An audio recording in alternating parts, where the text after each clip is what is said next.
Miért pont a tartalomgyártó ügynökség, miért erre szeretnék vállalkozni, és miért ezzel foglalkozok. Erre fogok ma válaszolni, és ezt fogjuk kifejteni, a miértekre kaptok választ.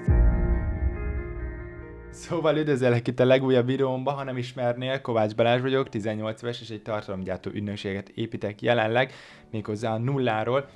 és ezzel kapcsolatban hoztam egy témát, ami pedig az, hogy miért a tartalomgyártó ügynökségre esett a választásom, miért ezzel szeretnék foglalkozni, miért ez a vállalkozás, amit én szerettem volna építeni, és szeretnék is továbbra is építeni. Hát erre a válasz az sokkal egyszerűbb, mint amit sokan gondolnának, és nem a pénz kérdése. Tehát ez a legelső, hogy nem a pénz kérdése,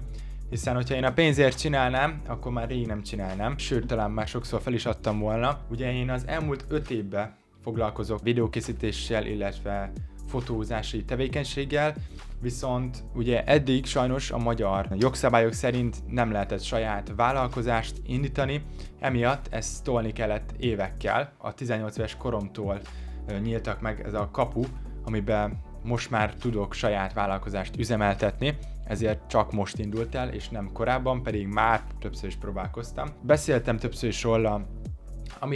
amit én igazán szeretek ebben a szakmában, és igazán beleszerettem ebbe, az alkotás. Az, hogy valamit létre tudod hozni. Szóval felveszünk egy felvételt,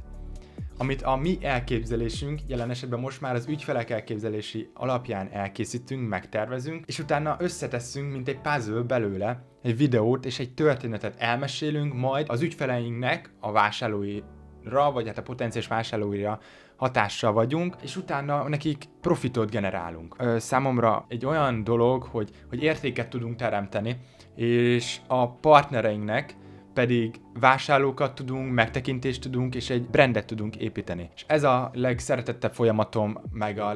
legboldogabb pillanat, amikor azt látom, hogy az ügyfeleknek tudtunk új leadeket hozni, azokat a számokat hoztuk, amiket amúgy terveztünk, és mellette pedig egy olyan brand image-et építettünk fel, akár hogyha ott forgatunk az adott helyszínen, vagy külső helyszínen forgatunk, akkor felismerik a szereplőt, és tudják a brandhez kötni, és ez annyira jó érzés, hogy amikor oda jönnek, és mondjuk esetleg pont tudják, hogy mit csináljuk, vagy esetleg korábbi forratásokról felismernek mondjuk engem, vagy egy kollégámat, és azt mondják, hogy fú, de jó lett ez a videó. Ennél jobb érzés nincsen. Ez az alkotás folyamat, létre tudsz hozni valamit, és emellett pedig tényleg egy olyan értéket teremtesz a tartalmaiddal, szóval mi abszolút a piacon azt próbáljuk képviselni, hogy értéket teremtsél,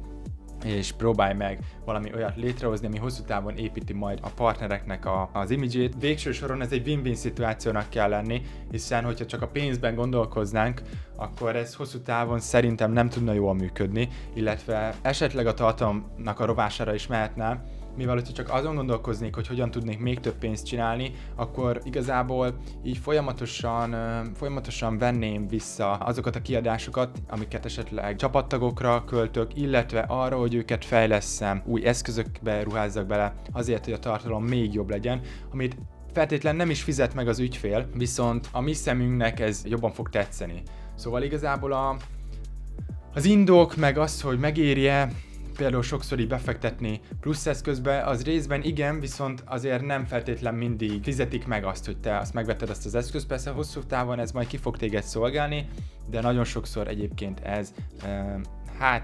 nem feltétlen van benne az árba, hogy te még olyan plusz dolgokat beletegyél, de legelején, amikor még nincs ügyfeled, és nem tudod pontosan azt, hogy ez most meg fog-e térülni, nem fog-e megtérülni, akkor ugye ez egy kockázat, amit be kell, hogy vállalj. Innen indul az anyagi része, hogy először te neked ebbe bele kell fektetned. Én azt gondolom, hogyha komolyan gondolod, és van rá anyagi kereted, valahogy ki tudod termelni ezt az anyagi keretet, akár vannak olyan felesleges holmjaid otthon, én például így csináltam, voltak olyan felesleges holmjaim, amiket eladogattam, vagy például én eladtam a tévémet is, és azt mondtam, hogy inkább lesz legalább egy jó kamerám. Így tudtam megvásárolni például én az első eszközeimet. Most már szerencsére abban a fázisban vagyok, hogy megtérült nekem az a befektetett eszköz, amiben én befektettem, viszont ez nagyon sok ideig ilyen nagyon deficites volt. Tartozásokban voltam, és egyébként az, hogy önmagában elinduljon ez az ügynökség, egy jogi része rendben legyen, illetve számtalan olyan kiadás van, ami ilyenkor a legelején van,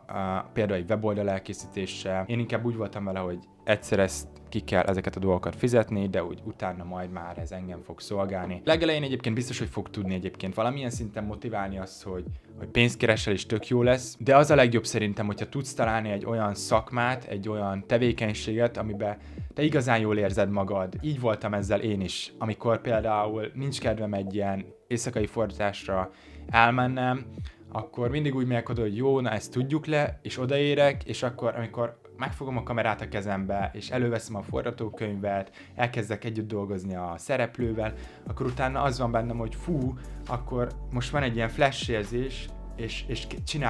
csináljuk, mert nagyon szeretnék valamit alkotni, és hogyha van esetleg egy nehezebb szituáció, és például kevesen vannak egy szórakozó helyen, mert szórakozó helyeknek is készítünk videós tartalmakat, vagy nem annyira együttműködők az emberek, akkor inkább én ebbe egy kihívást látok, és azt látom, hogy fú, ezt valahogy meg kell oldani, és ebből hogy fogok valami kreatívat csinálni, amit majd utána a brand fel tud használni, és nekik ebből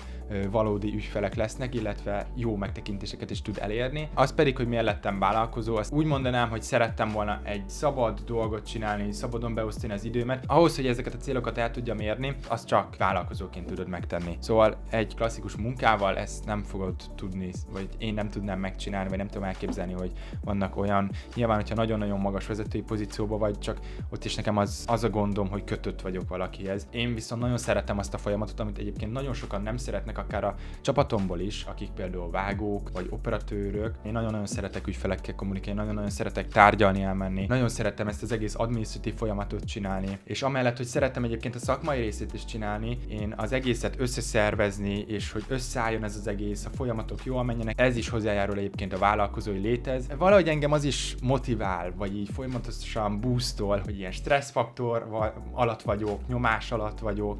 és azt érzem, hogy még jobban kell teljesítenem. Én folyamatosan hajtom magam, hogyha elértem ezt az árbevételt, vagy elértem ezt az ügyfélt, akkor utána még magasabbra teszem azt a mércét, és hogy tudom elérni, milyen emberek kellenek hozzá, milyen fejlesztések kellenek, az embereket, akikkel együtt dolgozok, azokat, hogyan kéne még fejleszteni, hogy még jobbak legyenek, mit tudok még belőlük kihozni, hogy tudok velük úgy kommunikálni, hogy megértsük jól egymást, és jól tudjunk együtt dolgozni. Szóval én ezt szeretem ebbe az egész vállalkozói létbe, a szervezést, az adminisztratív részét, és azt, hogy tényleg felelősség van rajtam, úgymond. Nyilván ez sokszor egyébként lehet egy ilyen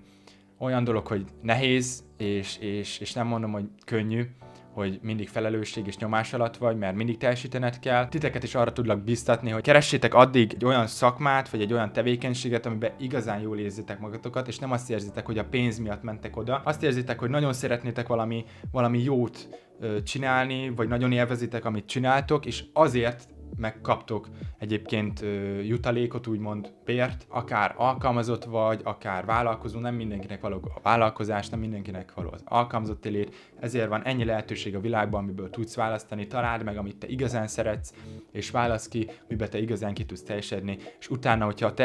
arra törekszel, hogy a legjobb legyél, akkor biztos vagyok abba, hogy magas bért tudsz elérni, és abban is biztos vagyok, hogy el fogod tudni azokat a célokat érni. Köszönöm, hogy itt voltál, és végignézted a videót, ne add fel, és harcolj addig, még el nem éred a célodat.